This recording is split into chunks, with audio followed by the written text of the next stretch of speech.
ስንት የገረስኩት ልብ አንጠልጣይ ታሪክ። ደራሲ ሜሪ ፈለቀ፣ ተራኪ ሶፊያ ይሱፍ። ይህንና መሰል የፍቅር ታሪኮችን ለማግኘት ቻናላችንን ሰብስክራይብ ያደርጉ። መልካም ቆይታ። አንቺማ አትገርዥኝም እንዴ?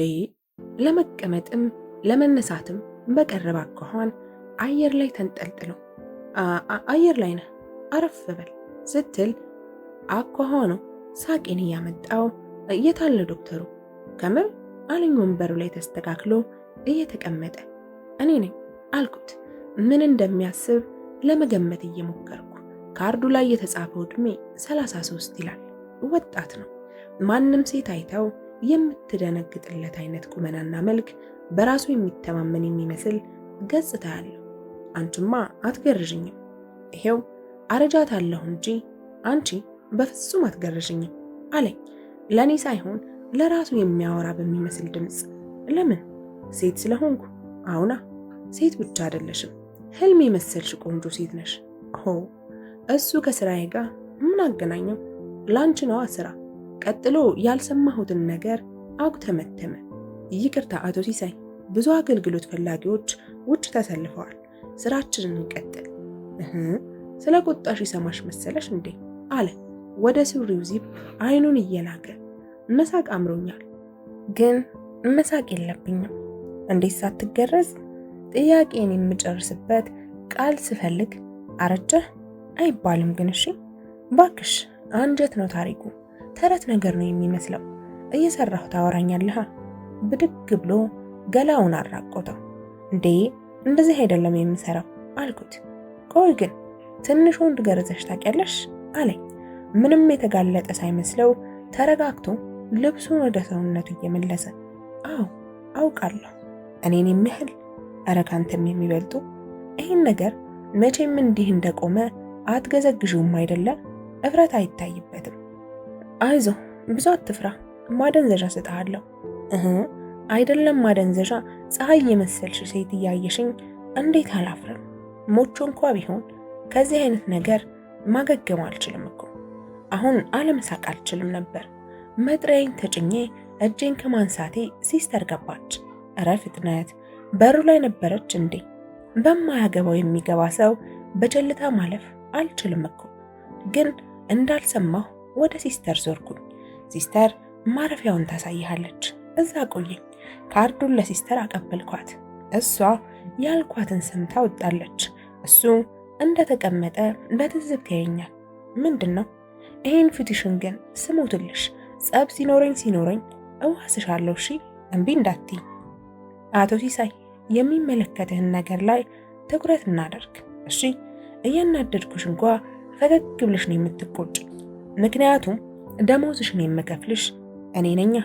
ባትመጪኝ ሌላ አማራጭ እንደምጠቀም ታውቂያለሽ። ስለዚህ ምን ያህል ስድ የሆነ እንኳ ቢያጋጥምሽ በትህትና ታስተናግጃለሽ። ረዳቶችሽ ወደውሽ እንጂ ደሞዝ ስለምትከፍያቸው ፈርተውሽ እንዲታዘዙሽ አታደርጊ። እንደዛ ሲሆን አብረውሽ ያሉት ምርጫ እስካጡ ድረስ ብቻ ነው ማለት ነው። ሌላው ያሰብኩት ብዙ ነበር፣ ግን ዋጋ ያለው ስላልመሰለኝ ተውኩትና እንዲወጣልኝ ብቻ በሩን አሳየሁት።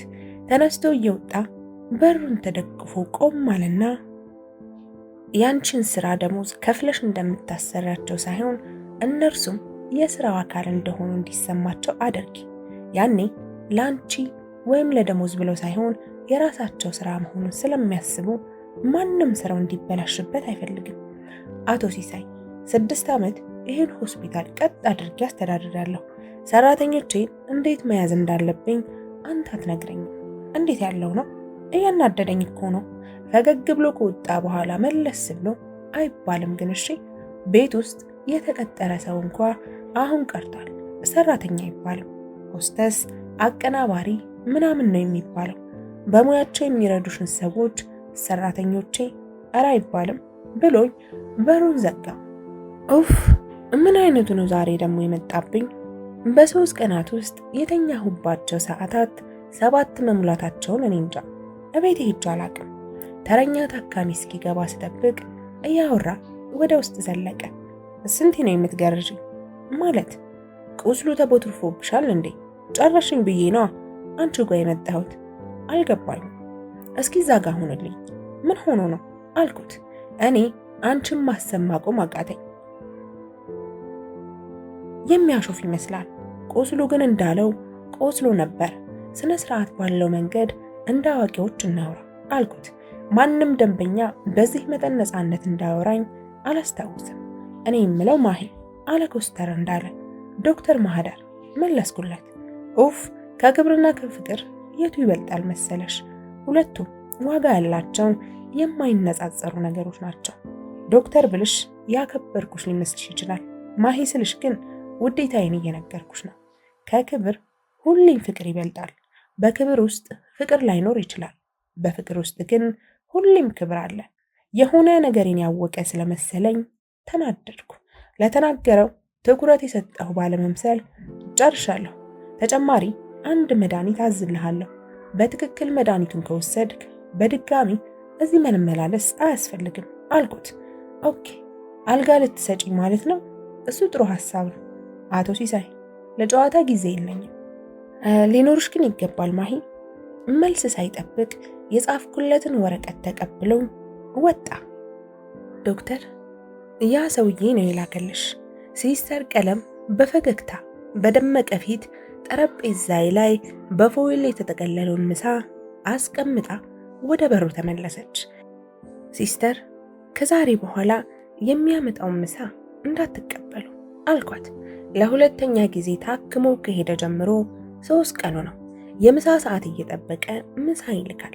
ጠዋት ጽዳቶቹ አጽድተው ሲጨርሱ አበባ ይልካል። አበባውንም ነው ዶክተር? አዎ ምንም ነገር እሺ ብላኝ ወጣች። ሲስተር ለምንድን ነው የምትሽቆጠቆጥልኝ? ስለምታከብረኝ፣ ደሞዟን ስለምከፍላት፣ አለቃዋ ስለሆንኩ እንጂ አትወደኝም። ትጠላኝም ይሆናል። ይሄ የተረገመ ሰው ምን እንዳስብ እያደረገኝ ነው። ሆዴ ምግብ አስፈልጎታል። ሆስፒታሉ አቅራቢያ ያለ ሬስቶራንት እራቴን ለመብላት አዝዤ ተቀምጫለሁ። ከየት መጣ ሳልል ከፊት ያለውን ወንበር ስቦ ተቀመጠ። ማሂ አለ በተሟዘዘ አጠራር። አንተ ሰው ለምን አትተውኝም? አቶ ሲሳይ ታፈሰ ማዕረግ ያለኝ ሰው ነኝ። እሺ ዋቴቨር። አቶ ሲሳይ ምን እያሰብክ እንደሆነ አልገባኝም። እኔ እናንተ ግን ምንም መሆን የምንችል ሰዎች አይደለንም። ምክንያት በእድሜ ስለምትበልጭኝ። አቤት በ18 ዓመትሽ ዩኒቨርሲቲ ብትገቢ 7 ዓመት ዶክተር ለመባል ብትማሪ ዶክተር ለመሆን አቋረጥኩት። ስፔሻሊስት ለመባል የሆነ ዓመት ይህን ሆስፒታል ከከፈትሽ 6 ዓመት በስሱ 37 ዓመት የግልሽ ነው። እንደው ቅብኝ ባልፈልግም ተናድጃለሁ። ለምን ተናደድኩ? ትክክለኛ እድሜን ስለነገረኝ እና ምን አናደደኝ? ምክንያት እንኳን የለኝም። ቁስልህ ዳነልህ? ወሬውን መቀየር ነው ፍላጎቴ። እየደረቀ ነው። ላሳይሽ። ከመቀመጫው ብድግ አለ። ኧረ አንተ ሰው! ለመቀመጥም ለመነሳትም በቀረባ አኳኋን አየር ላይ ተንሳፈፍኩ። አየር ላይ ነሽ? አረፍቲ ብሎ ተመልሶ ተቀመጠ። ያዘዝኩት ምግብ መጣ። ተነስቶ እጁን ታጥቦ እስኪመጣ ጠብቂኝ ባይለኝም ጠበቅኩት። የተቀለለውን ሊያጎርሰኝ ዘረጋ። ጉርሻ አልወድም አልኩት። እንዴ በሞቴ በፍቅራችን ሆን ብሎ ሬስቶራንት ውስጥ ያለው ሰው እንዲሰማ ጮክ ብሎ ነው የሚያወራው። ሰዎች እየዞሩ ያዩናል። ግማሾቹም ፈገግ እንደማለት ይላሉ። ጎረስኩለት። ማሂ አይሁንሽ፣ ለክብርሽ ይህን ያህል በጣም አትጨነቂ አለ። የተናገረው ተራ ነገር እንደሆነ ሁሉ ለሌላ ጉርሻ እየተሰናዳ ተበሳጭቻለሁ። ይበልጥ ያበሳጨኝ ደግሞ ያለው እውነት መሆኑ ነው። ክብር አንጃ ግራንጃህን ተወኝ። ባለ ትዳር ነኝ። ለባለቤቴ ሳቁ አቋረጠኝ። አስቂኝ ተረት እንደነገሩት ሕፃን ተንፈቀፈቀ። ምን ያስቃል? ባለቤትሽ ነው አያሳቀኝ። ምን ለማለት ፈልገህ ነው? እንዳንቺ አይነት ሴቶች ወይ አላገቡም ወይም አግብተው ፈተዋል ወይ ደግሞ ከባላቸው ጋር ሰላም አይደሉም። እኔ ምን አይነት ሴት ነኝ ካልካቸው ምድብ ውስጥ ከሌለሽ ልቀጣ። መልሴን ጠበቀ። መልስ አልነበረኝም። ተነስቼ ጥየው መሄድ ነበረኝ ፍላጎቴ። እግሮቼን ማዘዝ አቃተኝ። ሽንፈቴን መቀበል መሰለኝ። ልከራከረውም አቅሙ አልነበረኝም። እኔ ምን አይነት ሴት ነኝ? ድምፄ የቅድሙ ጥንካሬ የሌለው ዕውቀትና ደረጃዋን ድክመትና ሽንፈቷን ለመሸፈን የምትጠቀም አይነት ሴት። ከዚህ በላይ መስማት የሚያሳምመኝ መሰለኝ። ተነስቼ ስወጣ ድምፁ ተከትሎኛል። አየሽ፣ አንቺ ይህች ነሽ፣ ትፈረጥጫለሽ። እኔ ምን አይነት ሴት ነኝ? የትኛውን ሽንፈቴን ነው በደረጃ የሸፈንኩት? ወትሮም ለእንቅልፍ እምብዛም የሆነው አይኔ ጭራሽ አልከደናለ። እቤቴን ጠላሁት። ልብሴን ለመቀየር ካልሆነ በቀር አዳሬም ሆስፒታል ከሆነ ሰነባበትኩ። ምግቤንም የምመገበው እዛው እያስመጣሁ ሆነ። ከዛ ቀን በኋላ ሲሳይን አላገኘሁትም። ከዛ ቀን በኋላ ግን ስላወራናቸው ነገሮች አለማሰብ አቃተኝ። ሁኔታዬን ይባስ ያስባሰው ደግሞ ከቀናት በፊት የገጠመኝ ነገር ነው። ዶክተር ሰይፈ በግምት የ12 ዓመት ልጅ የምትሆን ሕፃን በዊልቸር እየገፋ ሲያልፍ ነበር ያየሁት። ደሜ ሰውነቴ ውስጥ ሲቀዘቅዝ ታውቆኝ ነበር። ሲስተር፣ ዶክተር ሰይፈ ልጅ አለው እንዴ? ቢሮ እንደገባሁ ጠየቅኳት። ጥያቄ ይሁን ሰይፈ የትኛው መሆኑ ግራ ያጋባት አልገባኝም። ዶክተር ሰይፈ የህፃናት እኮ ገብቶኛል፣ መጠየቅሽ ገርሞኝ ነው። አዎ 2 ሴት ልጆች አሉት። አንዷ ልጁ የመኪና አደጋ ደርሶባት ሺዝ ቶታሊ ፓራላይዝድ። እሱ ነው የሚንከባከባት። አነጋገሯ ውስጥ ያለው ድምጸት ያሳምማል። አንቺ ምን ግዳለሽ አይነት ነው። ቆይ ሚስቱስ? እንዴ ሚስቱ እኮ ሞታለች ዶክተር፣ ለምን አልነገራችሁም? እንዴት አንድ ሰው አይነግረኝም?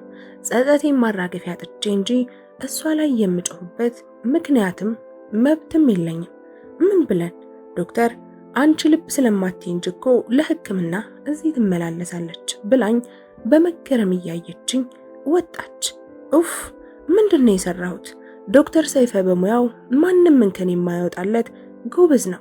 በተደጋጋሚ እያረፈደና እየቀረ ስላስቸገረ ቦርዱን ሰብስቤ ከስራው እንዲባረር ያደረግኩት ቀን ያሳየኝም ፊት ትርጉም የምረዳው አሁን ነው።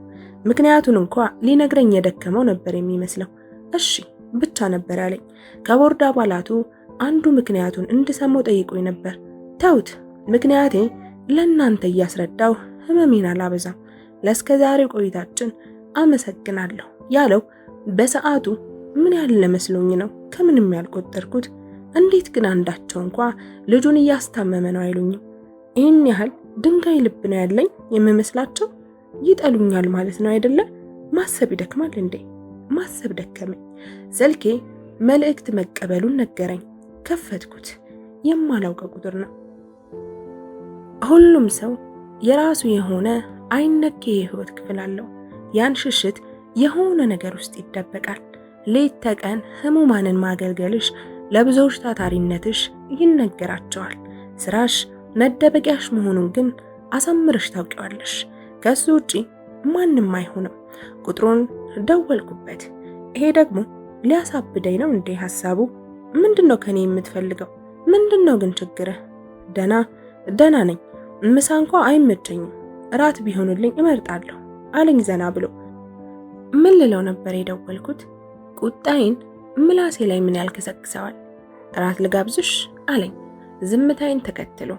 ምን እንደምመልስለት ግራ ገባኝ። ማሂ እባክሽ፣ እኔ ደስ ብቻ ነው የሚለኝ። ዶክተር ማህደር እራት ተጋበዘችልኝ ብዬ ቀላል ሴት ይሆንሽ አይመስለኝም። የማስበውን እኔ አስቤ ሳልጨርስ ከሱ አፍሰማዋለሁ። የባለፈው ሬስቶራንት 12 ሰዓት ላይ ላግኝሽ ውብ ቀን ዋይ ብሎኝ እምቢም እሽም ሳልለው ስልኩን ዘጋው። እግሬና ሐሳቤ ሳይስማሙ እግሬ ቀድሞ ሬስቶራንት ውስጥ ተገኘ። ሲሳይ ቀድሞኝ ተገኝቷል።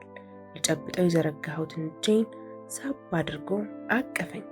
የምቀመጥበትን ወንበር ሳበልኝ። እራትና ወይን አዘዘን። ከእርሱ ጋር መጨቃጨቁ ትርፉ የሌላ ሰው ትኩረት ከመሳብ ያለፈ ስለማይሆን ዝም ብዬ የሚያደርገውን ከማየቱ ውጪ መስማማትም አልተነፈስኩም።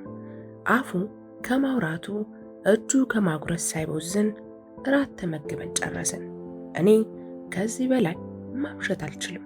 ስራ መመለስ አለብኝ ያልኩትን የሰማ አይመስለኝም። ቀዳለኝ። ባተኩሮ ሲመለከተኝ ከቆየ በኋላ አንቺ በዚህ ሰዓት ትሄጃለሽ እንዴ አለኝ።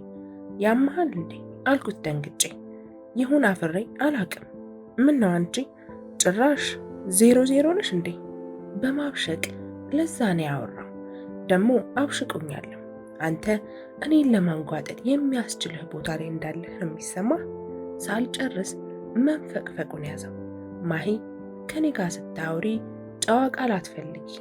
ትናንት እጄ ላይ ገርዘሽኛል። ልጅህን በማስገረጃ እድሜ አንተን ገረስኩህ እያልኩ ስታወሪ ነበር አይደል እንዴ? ለማንኛውም ይህ እኮ ተፈጥሯዊ ነው። አትደንግጪ እሺ። ደሞ አንቺ ዶክተር ነሽ። ዶክተር አይደነግጥም። ስቀልድሽ ነው አለ መሳቁን ሳያቆም። በህይወቱ የሚያስከፋ የሚያሳፍረው ምንም ነገር የለም ብዬ አሰብኩ። ሲሳይን ማወቅ ከበደኝ።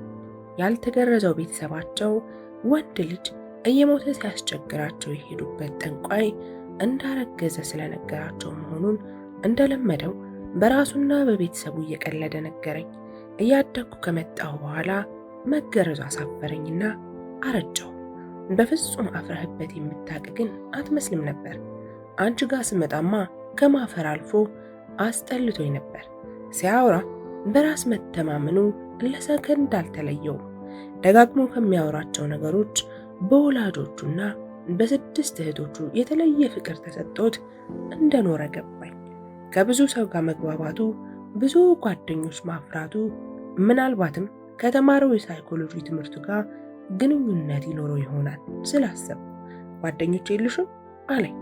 የሆነ አብረሻቸው አንዳንዴ ዘና የምትይ ምናምን የሉኝም። እሺ ሲደብርሽ፣ ሲከፋሽ፣ ደስ ሲልሽ ወይ የተለየ ነገር ሲገጥምሽ ለማን ታወሪያለሽ አለኝ። አይኖቹ የሚያነቡኝ ስለመሰለኝ እሸሻቸዋለሁ፣ ለራሴ ያወራዋለሁ አልኩት።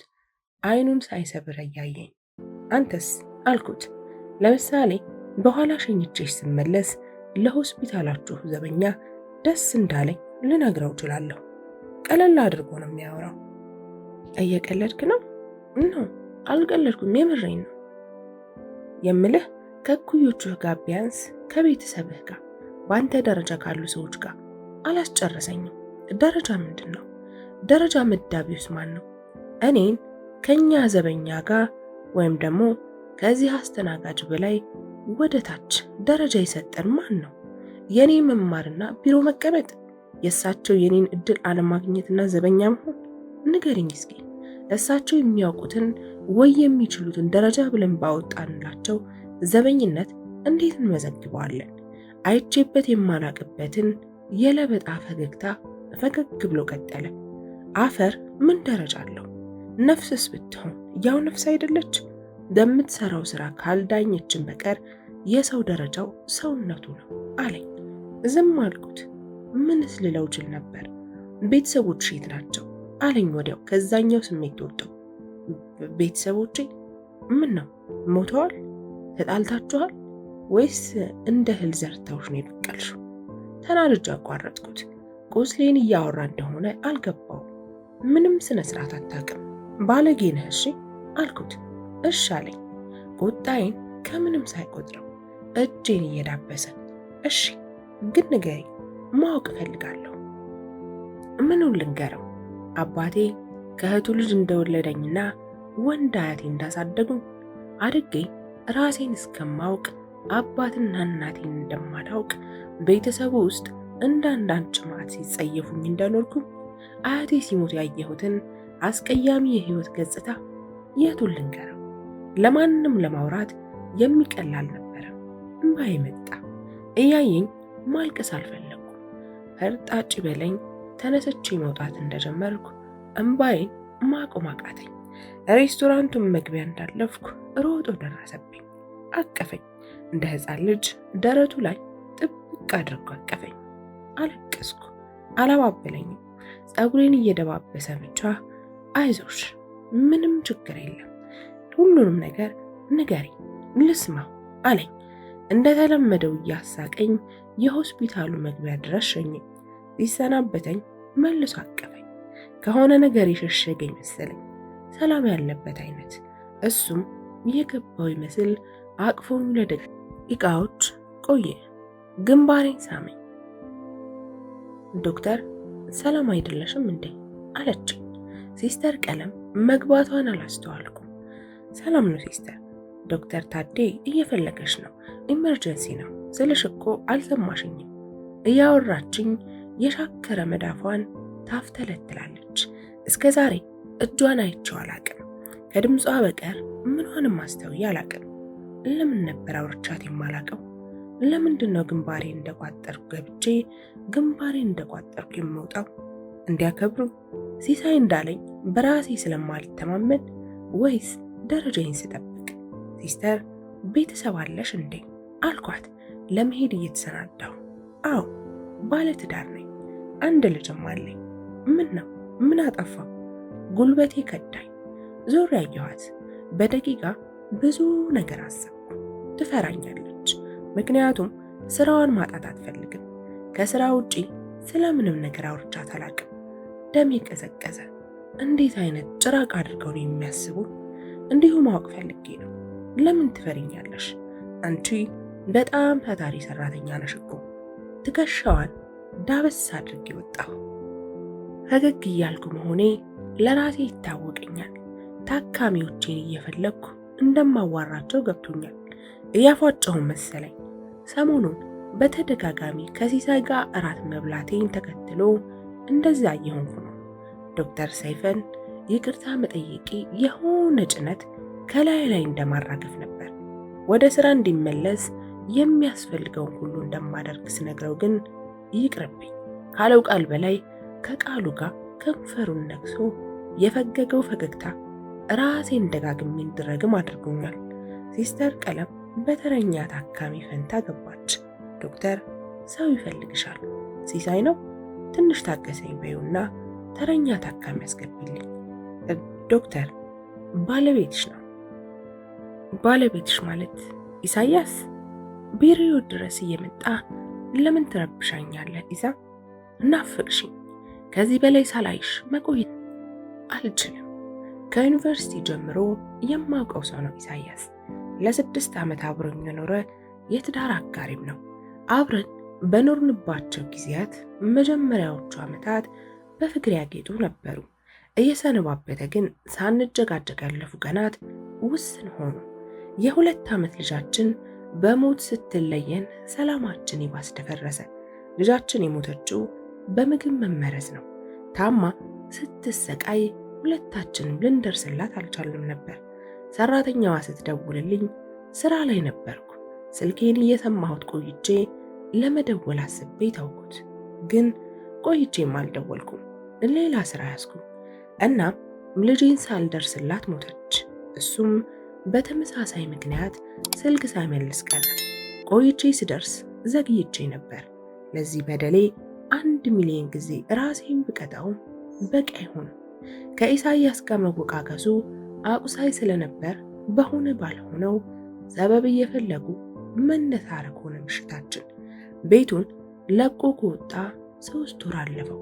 ቁጭ ብለን እንድናወራ ፈልጋለሁ አለኝ አይን አይኔን እያየ በልመና። ምንድነው ልለይ ነበረው? ውጣልኝ ነበር ሌላ ጊዜ ቢሆን የምለው። አሁን የምትሸሸዋን ሴት አይደለሁም።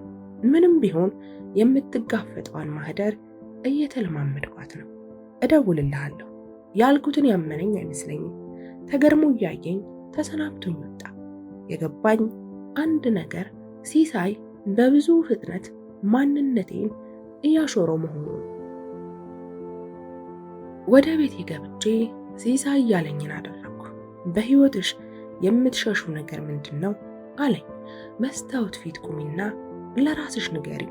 እመኚ፣ መቀየር የማትችውን ነገር መቀበል ነው የሚፈውሰው ነበር ያለኝ።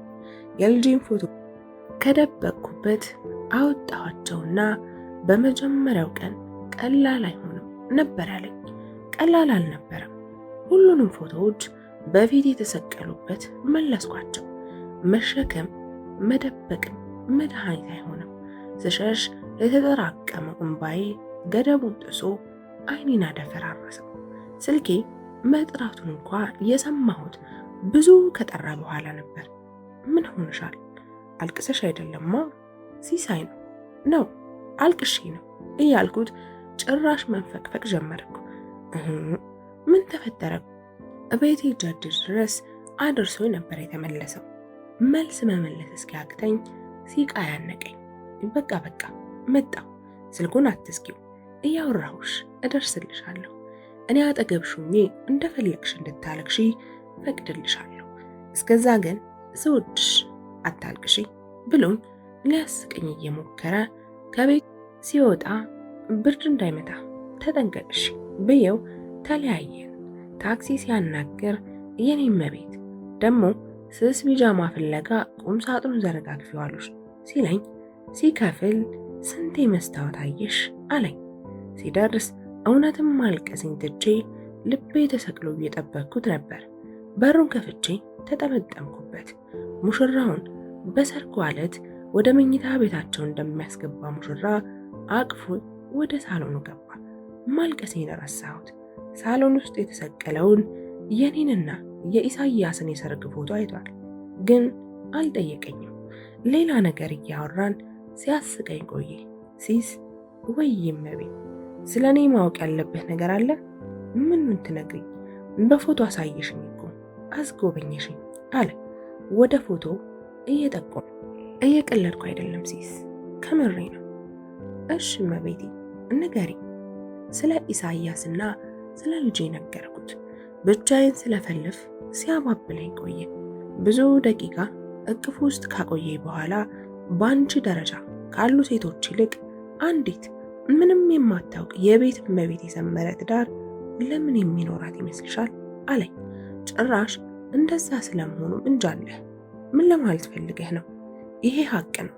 ብዙ ጥናቶች እንደሚያመላክቱት በጋራ ስምምነት ባስቀመጥነው ደረጃ ብዙዎቹ ከፍተኛ ደረጃ ላይ ያሉ ሴቶች በትዳራቸው ስኬታማ አይደሉም። ምናልባት ከትዳራቸው ሌላ ትኩረታቸውን የሚሻ ሌላ ስራ ስላላቸው እኔ አይመስለኝም። እነዛ በትዳር ውስጥ ለፍቅር ወይም ለልጃቸው አሊያም በሌላ ምክንያት ዝቅ ማለትን ያውቁበታል። በሚቀጥለው ቀን በስራ የደከመ ሰውነቴን እየጎተትኩ መኪናዬ ጋር ደረስኩ። መሽቷል። እቤቴ ገብቼ ማረፍ ነው ያማረኝ። ስልኬ ጠራ። ሲሳይ ነው። እራት በላሽ? አልበላሁም፣ ግን ደክሞኛል በጣም። እማ ቆንጆ እራት ነው የሰራችው፣ እየጠበቀችሽ ነው። ትቀልዳለህ እንዴ? ማንኝ ብዬ ነው እናትህ ቤት እራት ልበላ የምመጣው? ማንም መሆን አይጠበቅብሽም። ሰው መሆን የእማን እራት ለመብላት በቂ ነው። አመመኝ። የቤተሰቡ ፍቅር አሳመመኝ። ደህና ነሽ ግን? ምን ነው ደስ አላለሽም? ምን ነው ልጄ ከፋሽሳ ይሉኛል እየተቀባበሉ። እኔ ግን አሁንም አመመኝ። የሚታገለኝንም ባየዋጥኩኝ የደመቀ ራት በላሁ። የቤተሰብ ፍቅር ህመሜ፣ ንጭንጬ፣ ሽንፈቴ፣ ድክመቴ መሆኑ አልገባቸው። ይህም ፍቅር በዘመን ያይቸው አግኝቸው እንደማላቅ አያውቁም። የሲሳይ እናት ቤቴን እያገለባበጡ ፀጉሬን እየዳበሱ የሆንኩትን ሲጠይቁኝ እናት እንደማላቅ አያውቁም። አባትየው እየደጋገሙ ልጄ ሲሉኝ አይኑ ለማያይ ያረጀ አያቴ እየተላላኩና ምርኩዝ ሆኜ እንዳደግኩ አልገባቸው።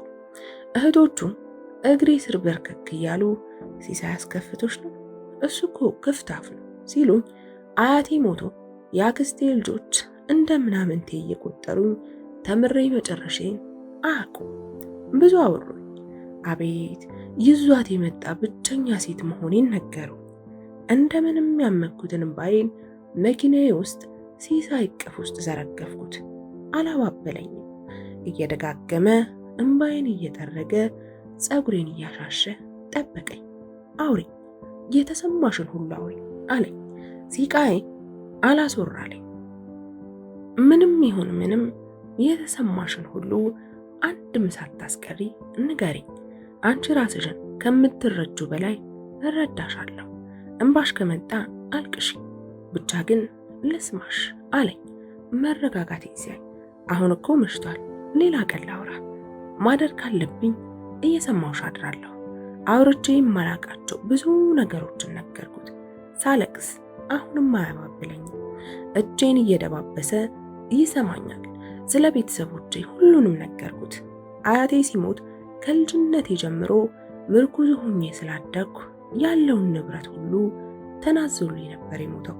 በንብረቱ ሳቢያ ዘመዶቼ ሁሉ በፊት ይጠሉኝ ከነበረው በብዙ እጥፍ ጠሉኝ። የደበቅኩት የለም፣ ሁሉንም ነገር ነገርኩት። ያልሰማኝ የለም። ያለፉትን ውሳኔዎቼን በሙሉ ቆም ብዬ እንዳያደረገኝ። እቤት ስገባ እንደ ሌላው ቀን ኢሳያስ የሌለበት ወና ቤት አስጠላኝ። አልጋዬ ላይ ጋደም ብዬ ከራሴ ጋር አወራሁ። በራስሽ መተማመንሽ ካለብሽ ራስሽን እወቂ። ጠንካራ ጎንሽና ድክመትሽን ለይ። ድክመትሽን በጠንካራው ነገርሽ ለመሸፈን አትሞክሪ፣ ተጋፈጩ። ማሻሻል ያለብሽን አሻሽል። ያለፈ ቁስልሽን ተቀበዩ፣ እመኚው እንጂ አትሽሽው ያለኝን የሲሳይ ንግግር አሰብኩት። ደስ ብሎ ይተኛው። በጠዋት ወደ ስራ ስገባ ሲስተር ቀለም ቀድማኝ አገኘኋትና ጠርቻት ለልጆቿ የሆነ ነገር እንድታደርግ እየተወሰነ ገንዘብ ሰጠኋት። እጄን እያገላበጠች ስትስም እንባዋ ነካኝ። አቀፍኳት። እስከ ዛሬ ልረዳት ባለመቻሌ ራሴን ረገምኩት። እቤቷ ሄጄ ልጆቿን ላይላት ለሳምንቱ መጨረሻ ቀጥሬያት ስራ ጀመርን። በህይወቴ ከመቼውም ጊዜ በላይ ደስተኛ ነኝ፣ ግን ደግሞ መንታ መንገድም ላይ ነኝ። ሲሳይና ኢሳያስ የብዙ ዓመት አለሁልሽ ባዬ፣ ግን በራሴ ትምከትና ፍራቻ ያልተረዳሁት ኢሳያስ፣ ሳልነግረው የማስበውና የሆንኩትን የሚገባው ሲሳይ መወሰን ነበረብኝ። ማናቸውንም መምረጥ ህመም አለው። ፈሪ ግን አይደለሁም፣ አልሸሽም። ውሳኔን መጀመሪያ ለሲሳይ ማሳወቅ ፈለግኩና አገኘሁት። ነገርኩት። እርግጠኛ ነሽ አለኝ መጀመሪያ ግራ እየተጋባ። አዎ፣ መቼም እንደዛ እርግጠኛ የሆንኩበት ውሳኔ የለም መለስኩለት። አሁን ነው የገረሽኝ፣ ያማል አለኝ ድምፁን ዝቅ አድርጎ። አዝናለሁ፣ አንተ በህይወቴ ፈጣሪ ላከልኝ መልአክ ነህ። ባልጎዳህ በወደድኩ። አልመለሰልኝም። ግንባሬን ሳመኝ። ለመጀመሪያ ጊዜ ሲከፋው አየሁት። ሊሄድ መንገድ ከጀመረ በኋላ መለስ ብሎ እንዲህ አለኝ፣ ኢሳያስ እድለኛ መሆኑን ንገሪው። ተፈጸመ። እንደተለመደው አስተያየታችሁን ኮሜንት ሴክሽን ላይ አስቀምጡልኝ። ስለምትከታተሉን ምስጋናችን ከልብ ነው። እንደተለመደው ይህንና መሰል የፍቅር ታሪኮችን ለማግኘት ቻናላችንን ሰብስክራይብ ያድርጉ።